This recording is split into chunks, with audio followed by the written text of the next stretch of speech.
What's up, chess fans? International Master Levy Rozman here, bringing you a fascinating Game of the Day recap for chess.com. Today's game is out of this world, you might say, as it was played between two Russian cosmonauts currently on the International Space Station, Anatoly Ivanishin and Ivan Vagner, and Sergey Karjakin, the World Championship challenger in 2016. Let's jump into it and see what happened. So, the cosmonauts started out with an exchange Roux Lopez, and then after castles, Karjakin here plays an interesting move. A move that, if you look in the database, is something like the 8th or 9th most popular, and it kind of doesn't solve black's opening problems.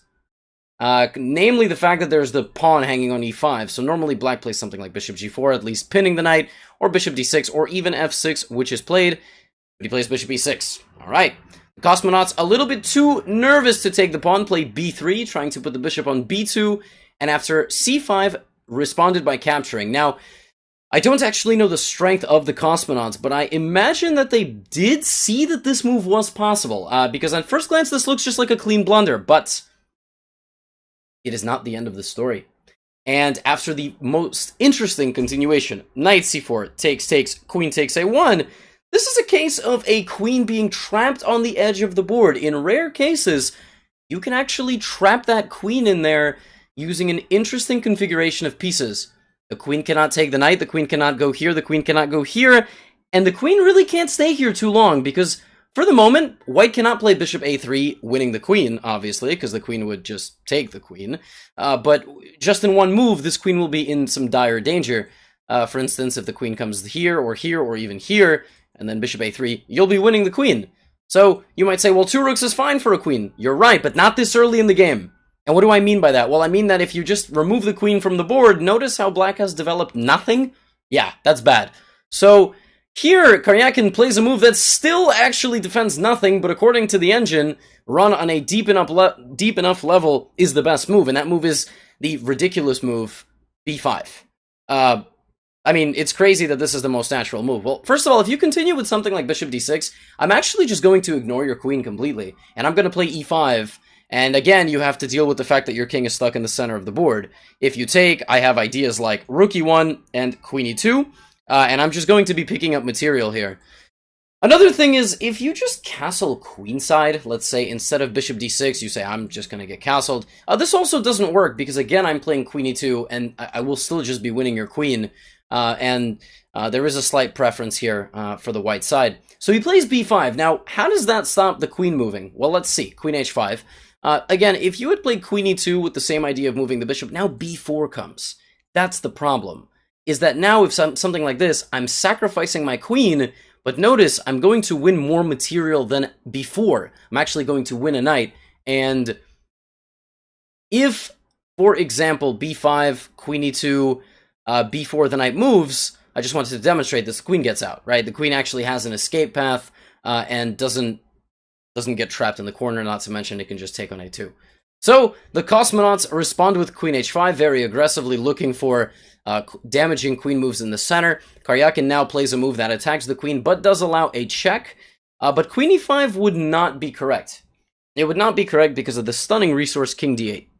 When the queen does not have a single check, and I don't believe that bishop a3 works here because of bishop d6, if my analysis was correct, with, for example, the following continuation, queen g5, it looks like the queen is trapped. Nope.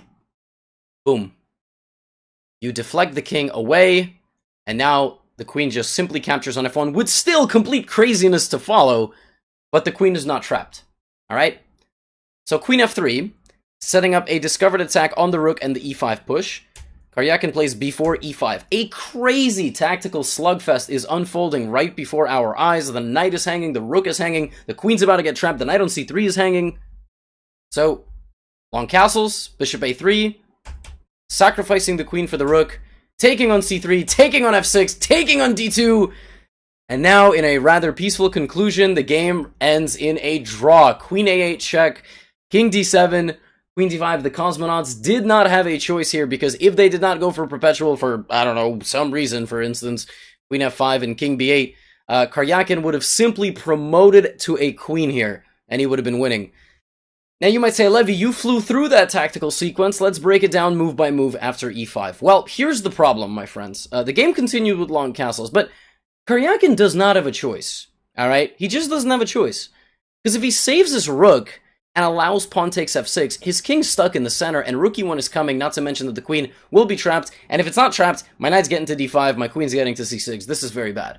Alright, you know, taking back on f6 is devastating. I mean, I think just queen c6 and rook e1 here is winning on the spot. Moves like this also using the queen as kind of like the deflected piece away on a1. You focus too much on trying to save your queen, and then you just lose in devastating fashion.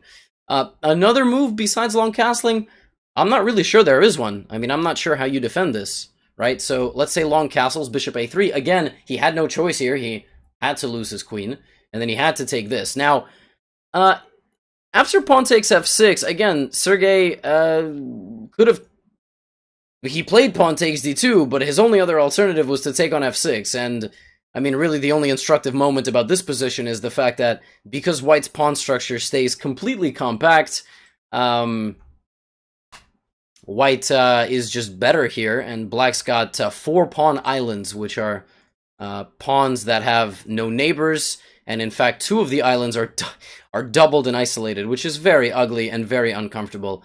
And so for that reason, Sergey took on d2 and allowed this repetition, and in true Super Grandmaster style, the players repeated, and a peaceful resolution was reached. Now, there was obviously a lot of moments in the game where, well, tactics were flying left and right, and then there was branches where the players could have played slightly differently, but ultimately from about move 12 until move 21, when the draw was secured, everything was the best optimal move in the position for both sides. So a very well played game between 2 players who have dedicated their lives to traveling beyond our atmosphere, and to Mr. Karjakin, who once challenged for the World Championship crown. If you enjoyed the video, let me know your thoughts in the comments below. I've been appreciating reading all of your comments on all of my various Game of the Day videos. I do have my own channel where I sometimes post games and whatnot, and somewhere to the left of me you can check out other videos here on chess.com. Hope you enjoyed, and see you in the next one.